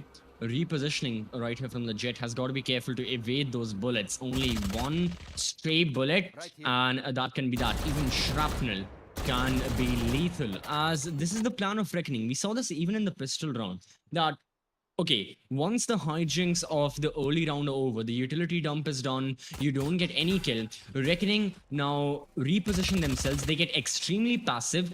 Then they form back up, they regroup, and now they're aiming to hit the bomb site again. However, this is when they're most vulnerable. If Truerippers play it smartly, they can 100% strike while the hammer is hot and catch Reckoning in such a position where they're just rotating over.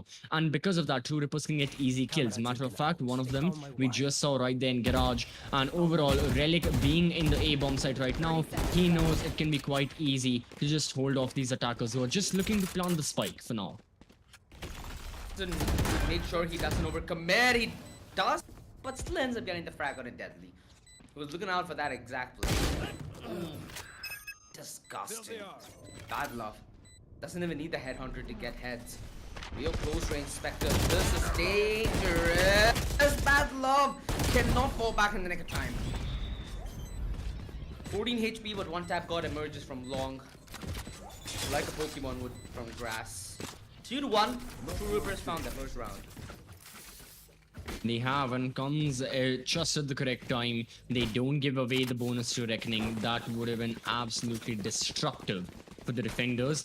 But Truerippers, being the smarter one, they know it was absolutely necessary for them to win, and they did manage to secure that win. So that's all well and good. Now, heading on over to the next round, it's still interesting. The dynamics haven't entirely shifted, because for Reckoning, that was a full-on bonus for them.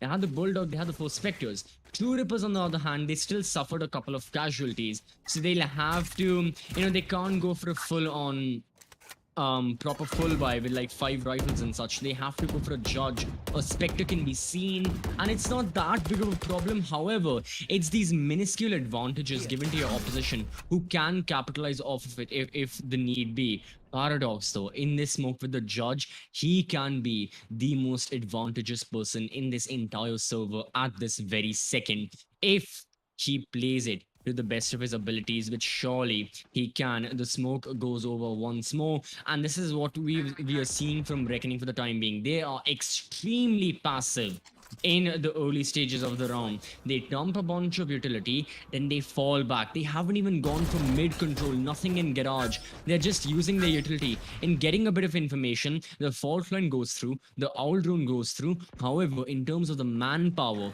they are yet to find even a single kill. The Null Commando will initiate the execution. No utility to hold them back. Get the site, they get the frag, they get what they needed. They get the plant, they now play the post plant. Hunter's Fury is not going to be up, so they will have to rely on a little bit of shock dart alongside positioning. Relic's play is so heads up. Deadly has his name, has his number, and that's the frag confirmed. One tap god almost getting himself the double there. With Deadly falling back, almost confirms this. Master, barely anything he could have done. Just a plain, nice, calculated plan. Nothing more, nothing less.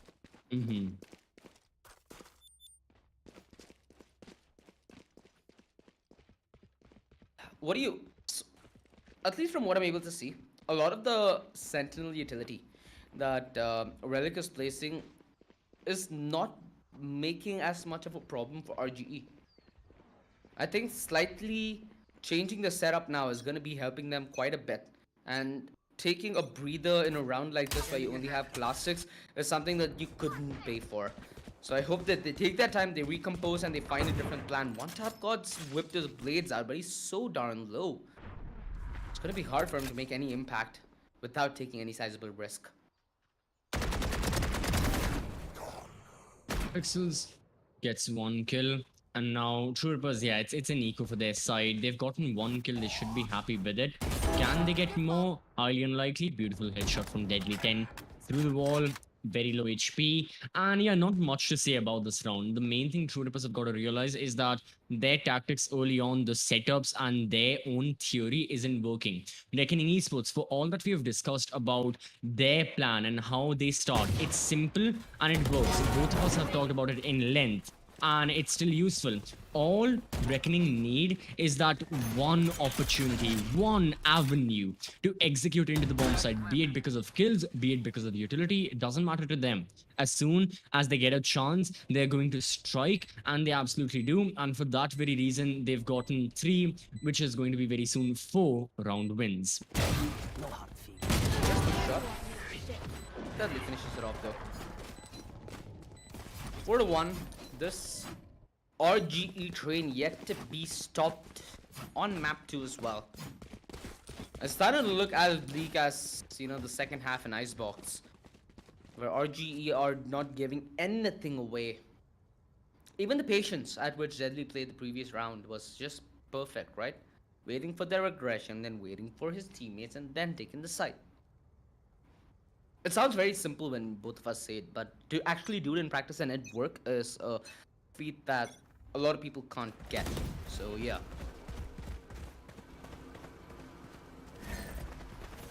Double setup at B. At C. Commitment. Oh, Deadly runs into the back side, and the Cloudburst ain't gonna give him an edge on that fight. Again, RGE just finding a way to flood this bomb site and get the frags that they need. Also, Again, this is they're such gonna a play post-run. trivial. Yeah, it is. Sorry to cut you off, but such a trivial fact. But Paradox, he had 4 assists on his death that Bad Luck got.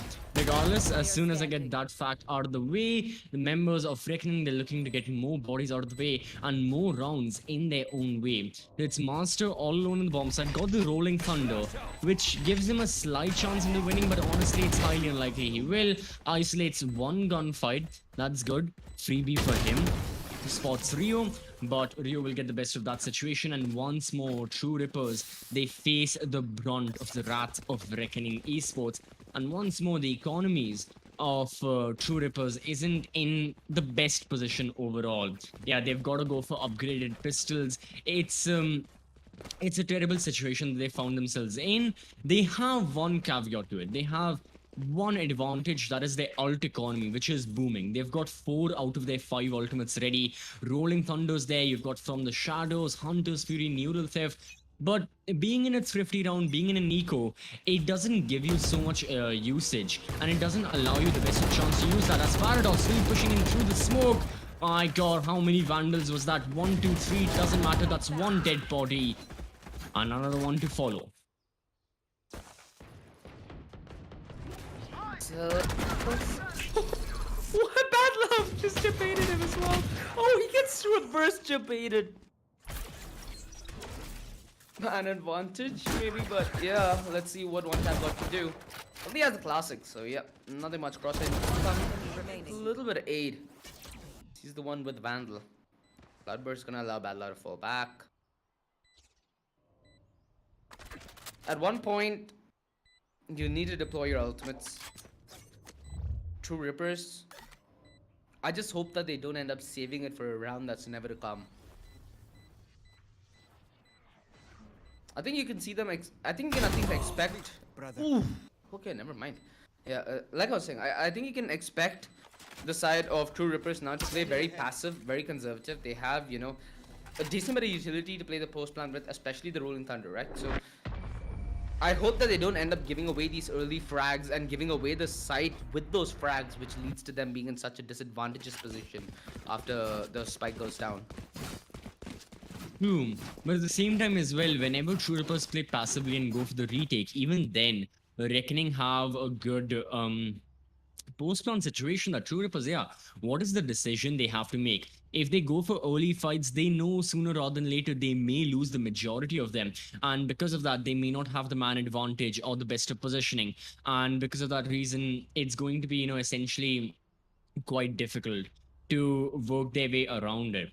And other than that, if they play too passively, it gives Reckoning a lot of map control for not much that the defenders will be gaining back. So yeah, it's a predicament that the members of Truerippers find themselves. The good thing is, I guess the side swap can help them. I know we are only 7 rounds into the first half, but the side swap can be helpful for the defenders if the need be. Otherwise, Truerippers on defense, it is highly unlikely that they can manage to get as many rounds as they did on the map of Icebox. That was an equal 6-6 split. I don't think anything similar will be happening right now.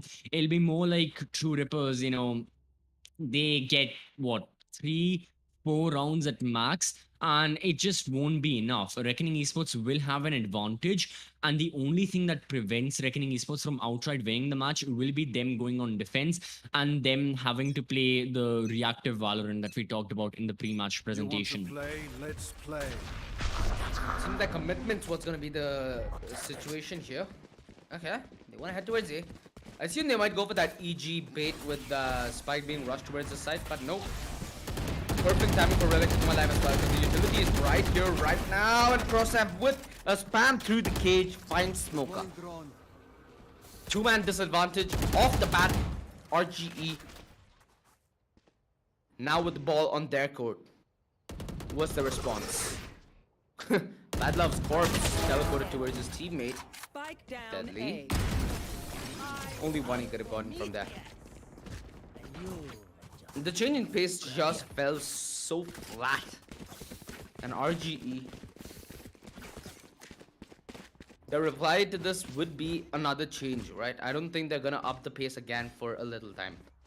The slow, passive, rotation-based game has been working. And a small change instantly puts a stop to good times. So this should yell RGE's reset. As One Tap God now stands a chance to hit harder at that hot iron with this operator. We better capitalize off of it to the best of his abilities. And that operator, expensive investment right there, it's gotta work back out. So, Truerippers though, they're looking good. One Tap God though, we talked about the operator. The thing is, he is all alone, so he better get that kill. Otherwise, as we know, so many of the times, he just is on such low HP for the remainder of the round. Like, he falls back half successfully, God, he's been but in watching. this case, yeah, he gets the drop onto Bad Love. It's good stuff right there. Reckoning Esports have got to be a bit careful with how they want to execute, because they'll be facing up against 3 members. The null command goes through. It's going to be Smoker leading the charge. He wins the gunfight against Relic. Paradox also falls to the 1 KO. And now it's going to be proper site control for the members of Reckoning Esports alongside the man advantage. This operator is going to be a problem, but considering the way RGE are playing, One Tap God could use this to his advantage. As with the operator, he could provide long-range cover fire. The only problem is the longer they take with this, is the longer the garage rotation is gonna take. I mean, it's happening so fast that now they're gonna be sidelined by it. The push through long, as it's just a distraction. Pixels, perfect timing. Master finds the kill, but that's not out of a sticky situation just yet. Pixels, perfect cover, and One Tap God manages to stick it. What? How? Where's the spam from Deadly? Oh my god. Okay, that was... Look, Okay, see, he halved. yeah. Now the fact that they allowed One Tap God to commit to the stick, there's a fight that long that's simply not happening. And then that peek through garage just gets utterly denied. Maybe he didn't get the audio cue, but surely, like, in the heat of the moment, if you hear the half, you should communicate to all of your teammates, like, okay, it's been half, we don't have a lot of time, we have to spam fire. But I guess it didn't work. But anyways, One Tap God only finds himself alone. Yeah, these solo operator plays, they can be useful. However, Reckoning Esports knew about it from the round before. And for Reckoning, the thing is that, honestly, for Truerippers, like, something like an 8-4 may not be that bad of a half end. Reckoning have to make sure they don't lose out by much, because honestly, them going on their own defense can be lethal. As Bad Love, very close call, he repeats the angle, 5 HP. One Tap God survives. That is a really important kill, and that is one person who, being alive, means a lot to their squad, because this means extra support on the A bomb side where Deadly 10 was planning to execute. However, the smoke stalls him. It's gonna be big. One Tap God, no utility for him to dispose now. There's very little space for him to work with. Although Master is biding his time, he waits a little too much. 2v2. Seconds left. They managed to trade this out. He insta dismantled. Paradox. Timing was almost on his side. Pixel's position spotted, but Smoker's position is the trump here. The flash. Oh, the double commitment. Nah, Smoker needs to find this individualized relic. Stable claim both though on the retake. One tap god, I don't know how he survived that, but he did. Crucial for his team to take the W here.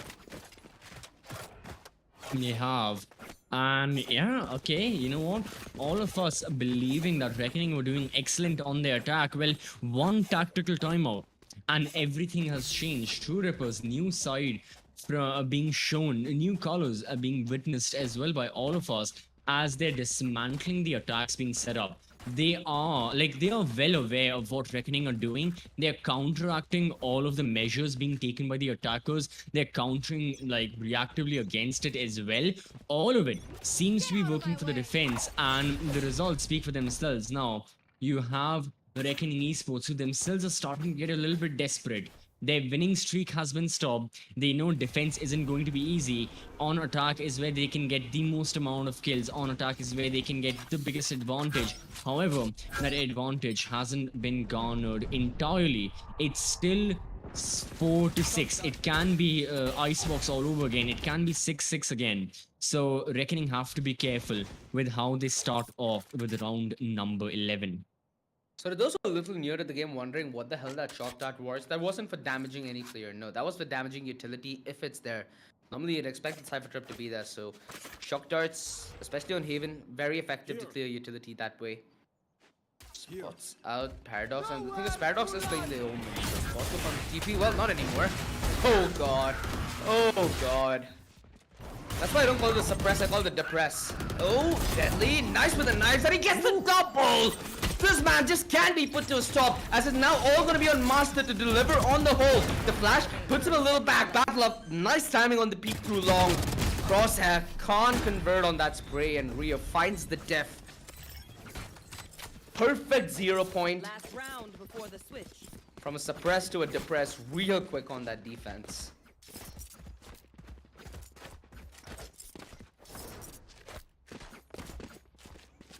Ooh. I don't know. For the entire round, I was thinking of like an antidepressant joke because he called suppress, but then I was like, I couldn't make the pairing, so I was like, leave it. As Reckoning Esports, they aren't going to be leaving this one round win that they have just gotten after a streak of Did he just losing. try to on them? Yeah, that was an attempt. I think, no, don't you have this mechanic in Valorant? When you're in air, for a brief second, you're very much accurate. Like you're 100% accurate or something. I guess he was trying something like that. Yeah. It's there. Like it's for a couple of frames, like, I don't know, like 20 frames or something. But regardless of that, Relic, in the meanwhile, has gotten the kill.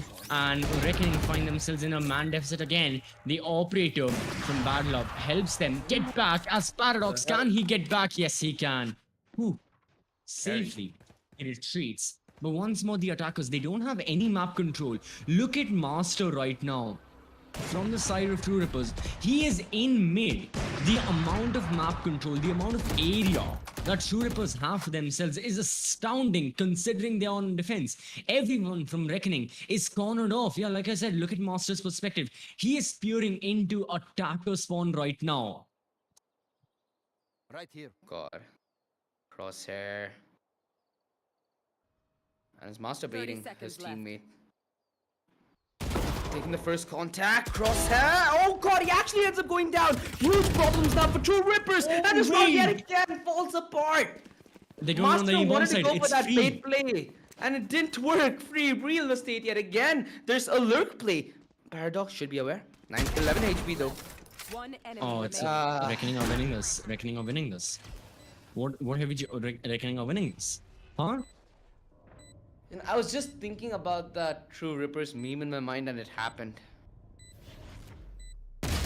Which one? Sad to say, but Truerippers. Oh, That was a hard, Inside. yeah, that was a hard crossfire that they said, dude. Mm. I don't understand why you would set up something that complicated, because it's so easy to out-time that kind of a crossfire, right? There's no direct line of sight both of them are having contact over. It's just one playing off each other's contact there. And it was very reliant on that contact being successful. So the setup there was questionable at the very best. Yep.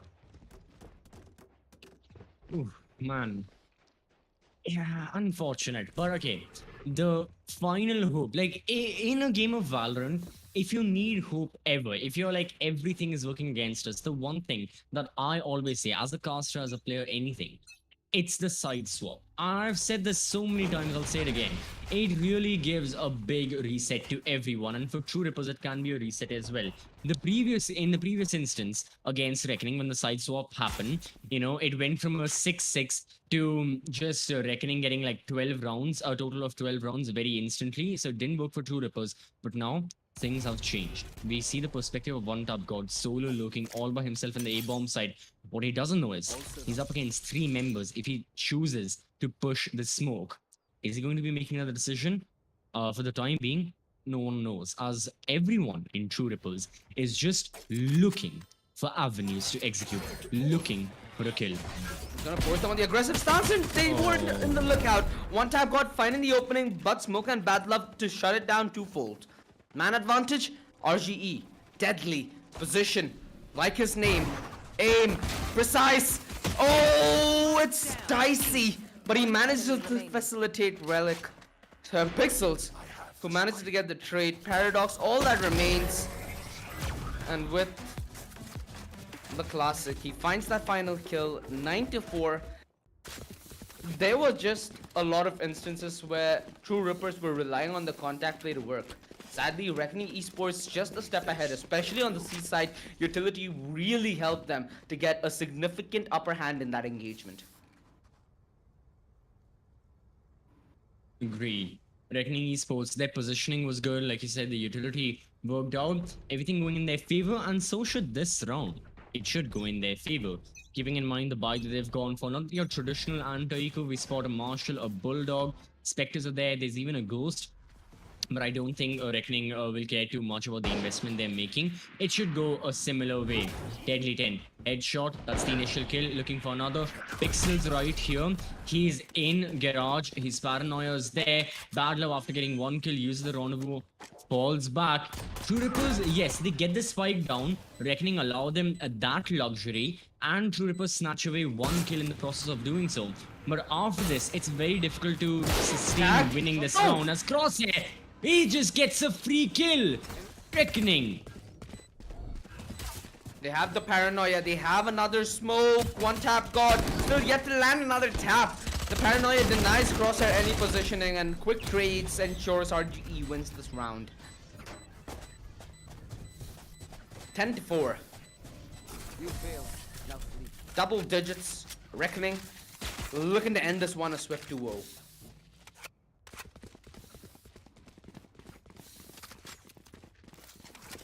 Honestly, they may be able to end this.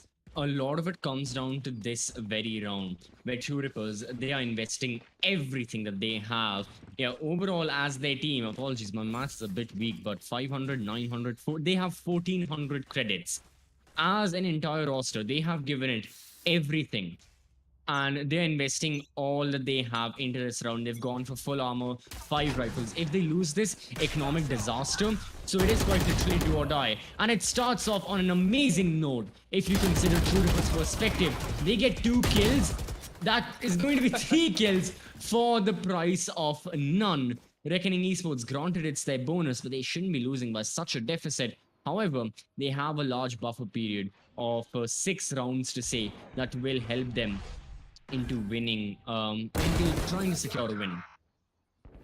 Relic heard the TP Pixels did make though, so I'm not expecting Truerippers to lose grasp of this round, if I might add. Paradox should confirm it, although now things are starting to get a little more expensive than they would have expected. The more damage Smoker does to the economy, the better, right? Even if he dies, it's not a problem. And Exactly. That's the thing. Reckoning know about this. So for that very reason, that's why they were passive. Pixels could have tried to deal some damage. That's exactly what he was looking for. He was waiting for an exit frag. Unfortunately, he dies. Still, 2 bodies gone. A good tally for Reckoning. And a Vandal saved as well. one Mandel, but again, it was their bonus, so they don't have any sweat taking the L in that situation. And it's not gonna be a situation where Deadly is contemplating that operator investment just yet. There's still time, and that's gonna come out even if it needs to come out. It's still 5 rounds that Truerippers need to claw their way back up to an equalizer, right? That's more than enough space for Reckoning to be more creative with the rifles and maybe even end things without even pulling the big gun. Mid is gonna be heavily contested this time around, though. Quick plays. The sun don't shine well for Bad Love, but it's gonna be a brilliant spray The for spike. Pixels. Down, C. The spike, the paranoia. Did it? Wait, that was Paradox's paranoia, wasn't it? I believe it was, yeah. Well, oh, that got does spot it out though. They're both playing a block set up. One Deadly enemy has the remaining. One dash. One enemy Ooh. remaining. One tap god. He's giving away the time though, and he needs to. Oh, he doesn't have the dash. Pros don't fake. Pros don't fake. Yeah, it's And gonna he be. gets it. Wait, one tap god went back to his blades? I'm sorry, what? Something that better left unanswered, bro.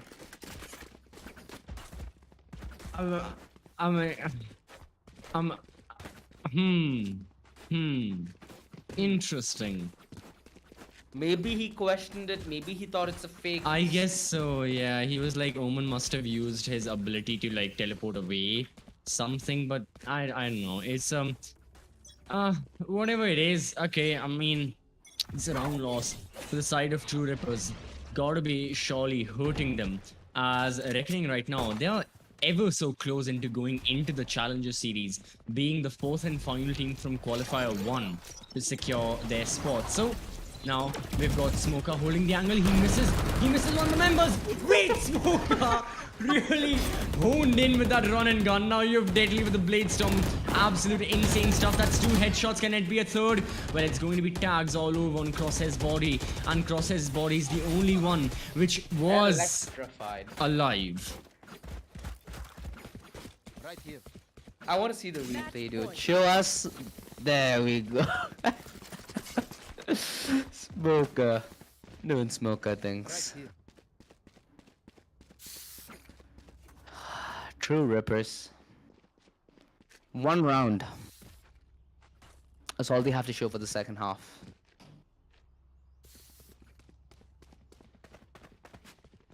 The last time for them to try and do anything.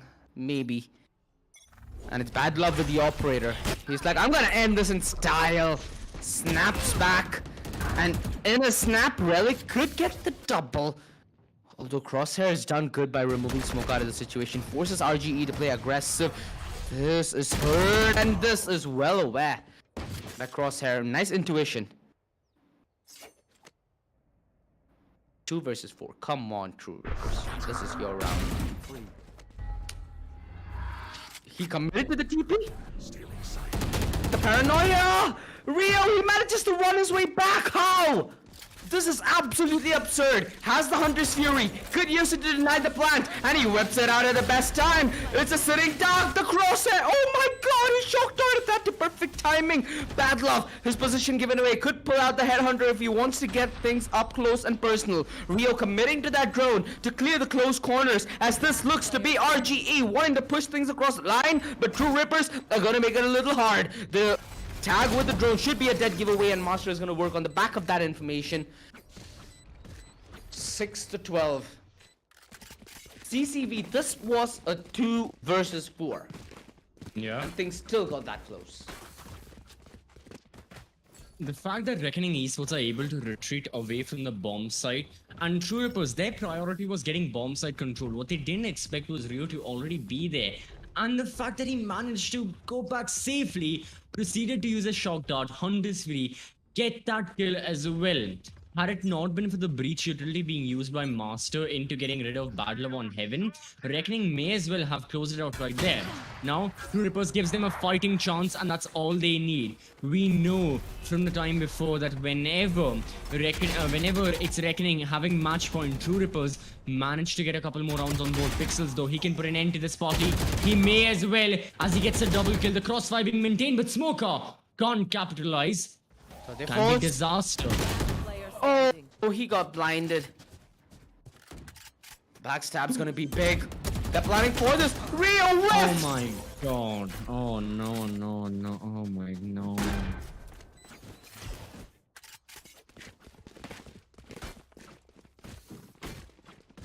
That hurt. Luckily, we didn't have a replay for that. Thanks, production. Save the misery. That You know how on Icebox we were talking about how, San Andreas is too graphic. That was too graphic for all the wrong reasons. That was like, I never want to see that ever in my life. Ever. It causes you a lot of pain as well. Well, Physical pain. look at this kind of physical pain that could be inflicted because one time wait. God has no clue. Oh, my God. No way. Oh, it's a shooting gallery! They call that gun the I Headhunter, can't. and that's exactly what Bad Love is called by his team. I can't. What is going on? Truerippers, the thing is, they can try and I won get the Bad Love this ace. round win. I mean, who knows? Let's see. Bad Love remaining. won't be happening. Well, all down to Crosshair. The hopes of Truerippers stay alive on this one, man. And it's going to be Rio getting rid of him, and Reckoning Esports, they get rid of Truerippers to be the team moving on forward into the Challenger Series. The fashion of what this game ended, CCV. Oh goodness. How did they not anticipate that? Everybody honed into every other angle except the window. Ay, such a shame, but RGE, this is the way they take victory. Deadly on a massive 23 kills to end this map, and I expected this to go map 3, but it felt like Truerippers, their under prep was visible. Second half of Icebox, ever since the first half of Icebox, they've just been looking like a very, very different team. The first half, 6-6, it was neck and neck. They won a lot of close rounds, 2v3s, 2v2s. They were able to translate on situations like that. But ever since the first half of the first map, it's not been the same Truerippers CCV. Right. I just don't know where they got eviscerated to. It was just Reckoning, like you said, being more prepared, and they were more adaptive of their strategies as well. And even before, even without talking about adaptation and, changing your theories mid-game, taking a look at the highlights right from the get-go, as we start the highlights right from the start, we can see that Reckoning were just more confident heading into Haven, whether it be because of the win on Icebox, whether it be because, they were clicking their heads, they were getting more kills, whatever the reason was, it just ended up working very well. And it just culminated into this entire map win for the side of Reckoning. More than that, I feel like Reckoning, the way they navigate the mid round, especially when they are in a deficit, is something that you really have to admire. The communication, the understanding of what the play setup is like, that's what's brilliant. Truerippers, the fact that they managed to win this round was so absurd. One tap god counting his stars when he doesn't even have an Astra on his team, so that's how lucky he was.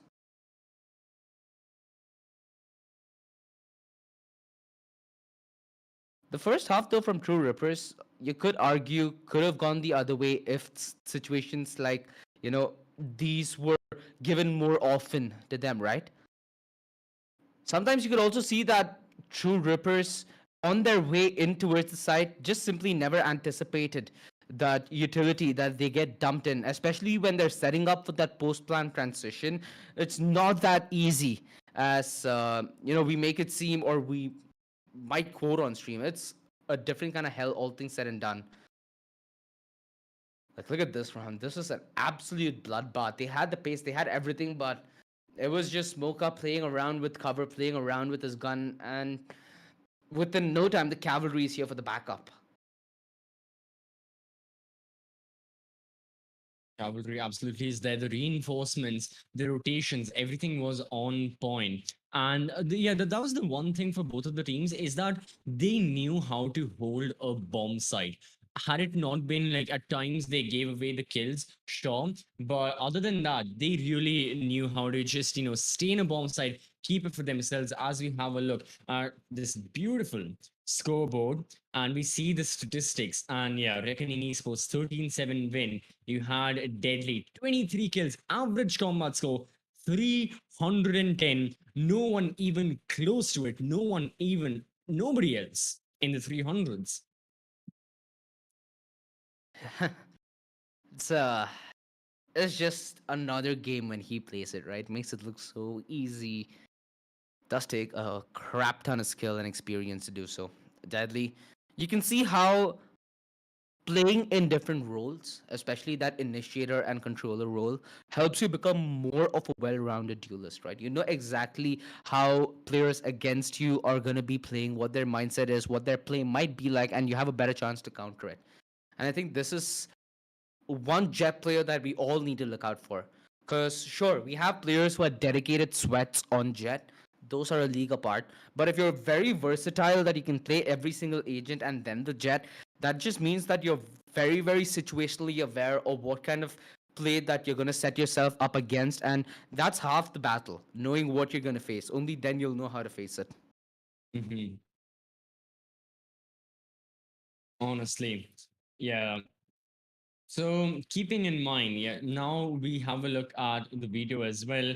Best of three, done and dusted 2-0, Reckoning Esports 13-9 win on Icebox. That was a choice of Truerippers. And in their own map pick, they won 13-7. So they'll be closing out our list of the top 4 teams qualifying in qualifier number 1. Congratulations to them. We'll be seeing them in the main Challenger series, but not before we have qualified 2 as well. So those are going to be happening and really interesting stuff there as well. I for sure will be looking forward to it. If you want to make sure you don't miss out on qualifier number 2, trust me, you don't wanna. Seeing the caliber of the teams, we have tier 1 teams are registering, we have tier 2 teams participating as well. A lot of teams, and over the course of this weekend, this upcoming weekend, we will be broadcasting the second qualifier matches, and then we will be proceeding with our final 8 teams who will be playing in the main Intel Challenger series after all. So far, I've got to say that so far I've got to say that this was an amazing set of matches we witnessed. Not just right now, not just this BO3, but all of the teams that participated early on and all of the teams that went forward and that just showed up, because it's the sheer act of showing up as well that means a lot for their side. Whether you be like an upcoming amateur team as well, that, oh man, it's going to be the best of the best teams participating. Why even bother? No, the act of doing so, it's a lot of encouragement. You show a lot of courage as well. And more so, you get the experience of playing against those rosters. But so far, yeah, I love the matchups. And I loved all the teams that participated in this entire qualifier 1. OG, before we sign off the stream, what were your thoughts? Well, my thoughts are it's maybe a disappointing end that it didn't go 2-1, but it has to be how it is, right? We're gonna be back after a small break regardless in a few days. Yes. So if you're new to the Esports Club, maybe I don't know how that can be. But do hit that subscribe and that bell so you never miss when we're gonna go live. This has been the LG Ultragear Presents, the Esports Club Challenger Series powered by ZOTAC. So do check the description for any of our amazing products that we have for sale. We'll see you again later. Good night, take care, and be safe.